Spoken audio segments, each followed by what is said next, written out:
Perkenalkan nama saya Indri Setiawan dari kelas 2251 KPIB dengan NIM 2220105062 dengan mata kuliah Komunikasi Interpersonal. Dosen pengampu Dr. Vivi Hasmawati MSI. Di sini saya bakal menganalisis percakapan antara presenter Radit Afiantara dan Amran Sulaiman.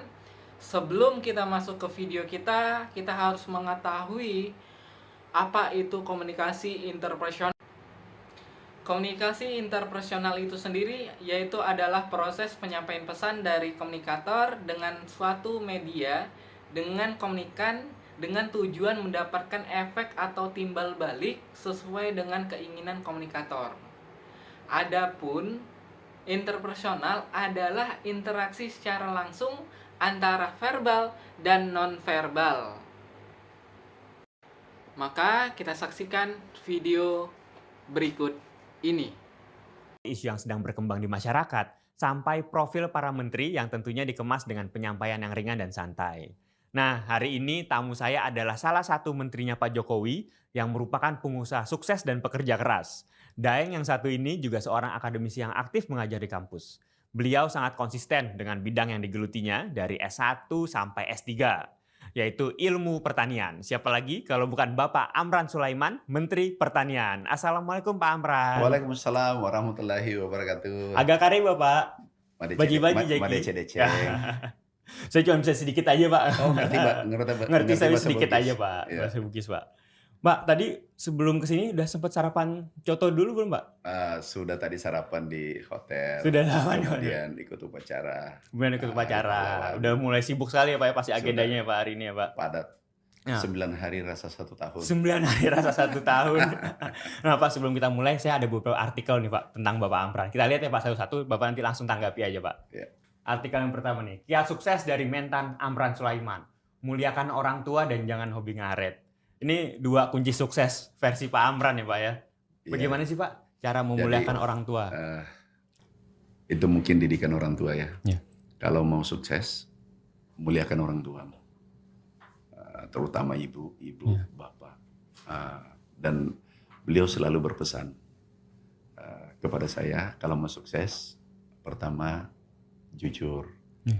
disiplin, kerja keras, kemudian harus berbaik sangka kepada orang. Nah, terakhir kita berdoa. Tetapi yang terpenting adalah muliakan kedua orang tuamu, terutama ibu. Jangan pernah menggores hati ibumu kalau mau sukses. Nah, kalau sempat menggores hati ibumu, atau sampai seorang ibu meneteskan air mata, itu cahaya dunia tidak akan muncul. Sulit kita gapai sukses. Yang saya tahu.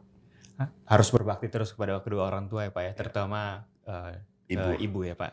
Bapak keluarga kan saya dengar 12 bersaudara ya Pak ya. Bagaimana sih Pak kedekatan Pak Amran dengan keluarga Pak? Saya 12 orang bersaudara. Kemudian saya anak ketiga dan lahir di desa yang kecil ini. Yang sebelah kanan ini adalah saya. Kemudian dekat saya itu adalah mantan gubernur Sulawesi Selatan. Ini saya bersaudara, bukan tenaga kerja nih. Ini saudara saya semua. Inilah kehidupan di desa, tinggal di rumah kayu selama bertahun-tahun. Di saat itu saya katakan, kalau miskin itu ternyata sulit ya. Saya camkan waktu itu, saya katakan, aku lahir miskin, bahkan sering dihina, tapi jangan sampai aku nanti dikubur dalam keadaan hina dan miskin pula. Saat itu, mungkin saya sampai SMA tinggal di desa. Ini adalah desa yang termiskin di Sulawesi Selatan, di kaki gunung. Di kaki gunung. Kok boleh diceritakan ini lagi sedang apa Pak berdua? Oh ini buat racun tikus. Oh racun tikus. Namanya tiran. Tiran? Iya, tikus diracun oleh Amran. Tikus diracun oleh Amran? Ini hasil penemuan. Hasil Bapak sendiri penemuan. Iya, jadi racun tikus membawa nikmat. Untuk pertanian di Indonesia. Di Indonesia. Ini digunakan sampai Jepang gunakan, dulu diekspor ke beberapa negara. Luar biasa Pak, perjuangan hidup dari awal, dari muda. Iya, ide awalnya gini, tahun 92 ada serangan tikus di Indonesia. Terjadi besar-besaran. Saya katakan, kebetulan saya masih semester 3 di Fakultas Pertanian. Saya katakan, ini generasi muda harus menyelesaikan, mencari solusi serangan tikus ini. Kami teliti 3 tahun. Bahkan kami mencari buku karena masih terbatas waktu itu. Buku-buku referensi tentang tikus seluruh Indonesia. Sampai ke Jakarta, perpustakaan IPB nasional. Aku cari buku tikus. Gimana untuk menyelesaikan hama tikus di Indonesia. Alhamdulillah 3 tahun berhasil. 3 tahun berhasil Pak. 3 tahun. Luar biasa sekali kan. Berarti bersama keluarga juga ya Pak ya, diajak gotong royong semua membantu Iya, Bapak ya. Saudara juga merangkap tenaga kerja. Saudara merangkap tenaga kerja. Gratis. Nah Pak, kita masih punya artikel lagi nih Pak selanjutnya Pak. Kita lihat ya Pak. Banyak yang belum tahu lika-liku perjalanan Andi Amran Sulaiman, anak Babinsa si pemecah batu gunung, kini bangun masjid megah. Berikut kisahnya. Wah, luar biasa sekali. Bapak dulu pernah Pak menjadi pemecah batu Pak? Itu kelas 3 SD, umur 9 tahun. Waktu itu ada proyek pabrik gula Caming dibangun di Sulawesi Selatan. Kemudian karena gaji ayah saya hanya Rp116.000 per bulan untuk menghidupi 12 anak. Sehingga saya mencoba mencari alternatif untuk pendapatan sampingan. Padahal umur kami baru 9 tahun. Kami ke gunung mencari batu, kemudian kita jual ke pabrik gula, harganya 1 truk itu Rp16.000 per truk. Dan umur saya masih 9 tahun. Alhamdulillah kami dapat beberapa truk, kami bisa bayar SPP, beli baju, beli sepatu pada saat itu. Dari hasil dari hasil penjualan batu itu Pak. Penjualan batu. Untuk keluarga juga. Untuk keluarga. Saya waktu itu mungkin 3-4 orang bersaudara. Saya kan anak ketiga. Ya. Yang tertua, nomor 2, nomor 3, nomor 4. Kita pergi cari batu gunung, kemudian jual ke proyek. Nah itulah mungkin ya menggembleng sehingga saya bisa ketemu Bapak. Kenapa Pelaut Ulung lahir di ombak besar, bukan di kolam renang. Kalau mau sukses, kita harus melatih diri kita. Kita keluar dari comfort zone, zona nyaman, keluar. Jangan kalau orang berada di zona nyaman itu jebakan. Itu bisa jadi ke depan hidupnya kurang beruntung. Saya selalu katakan sama generasi muda, generasi milenial, kalau mau sukses, Anda harus mempersiapkan diri 15 tahun, 10 tahun. Kemudian nanti kebahagiaan akan menjemputmu. Tapi kalau Anda bermain-main di usia produktif, itu penderitaan akan menjemputmu. Hanya 2 pilihan, mau berjuang atau mau pasif. Saya sering katakan, saat ini yang generasi milenial, kalau bisa, keluarkan air matamu. Karena air mata itu air mata perjuangan.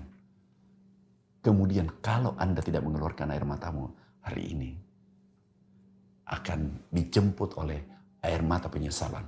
Dan penyesalannya bisa sampai liang lahat. Berarti memang hidup tuh harus berjuang. Di awal tuh pasti berjuang, pasti nangis-nangis ya Pak. Doa sesungguhnya bukan begini. Doa ini adalah seremoni, kemudian doa sesungguhnya adalah bekerja. Itulah doa sesungguhnya. Dan seperti Bapak ini kita lihat di foto perjuangannya dulu Pak ya. Ini aku bisa cerita ya. Ini kasur, kalau tidak salah ingat, ada kakak senior, memberikan ke saya kasur ini yang berjamur, kemudian coba bantal gulingnya, nggak ada bantalnya kan. Kemudian ini penuh jamur, bahkan ada namanya kutu busuk, tahu? Ini banyak kutu busuk. Jadi kutu busuknya yang menyerah, bukan saya yang menyerah. Itu maksudnya mungkin apa? bagian dari perjuangan. Iya. Ini 4 tahun di kos-kosan ini ukurannya hanya 4x6. Waktu Bapak kuliah di Unhas waktu itu Pak. Iya, waktu kuliah di Unhas. Dan bahkan saya dengar Bapak juga sampai tinggal juga pindah-pindah dari masjid ke masjid ya Pak? Iya, Ada sempat perjalanan seperti itu Pak? pernah dulu saya ke Jakarta Iya. mengurus hak paten. Terus saya masih ingat uang saya hanya 500.000 rupiah. Kami mau mau mencari tempat kos-kosan mahal, mau tidur di hotel tidak mungkin. Akhirnya salah satu pilihannya adalah masjid. Ini Istiqlal. Aku tidur di Istiqlal yang tadi. Iya. Jadi kalau teman tanya, kamu tidur di mana? Di mes. Kalau ditanya lebih. Jadi di sini saya bakal menganalisis video percakapan Raditya Afiantara dan Amran Sulaiman. Tentunya prinsip dari komunikasi interpersonal itu yang pertama membuat etika, karena jika tidak ada etika tersebut komunikasi tidak akan berjalan dengan baik. Menciptakan makna, karena Raditya Afiantara ini dan Amran Sulaiman membahas tentang mulai perjalanan hidup Sulaiman dari sekedar seorang mahasiswa yang memutuskan untuk memulai bisnis dan bahkan perjuangan lika-liku yang dia hadapin, yang dia lewatin, berproses untuk hingga bisa sukses kayak sekarang. Rangkaian komunikasi yang digunakan tersebut yaitu komunikasi IU, karena presenter Raditya Afiantara dan tokoh utama Amar Sulaiman luar biasa dari segi latar belakang. Amar Sulaiman yang sangat sederhana orang tuanya, dia bisa membuktikan bahwasanya dia sukses.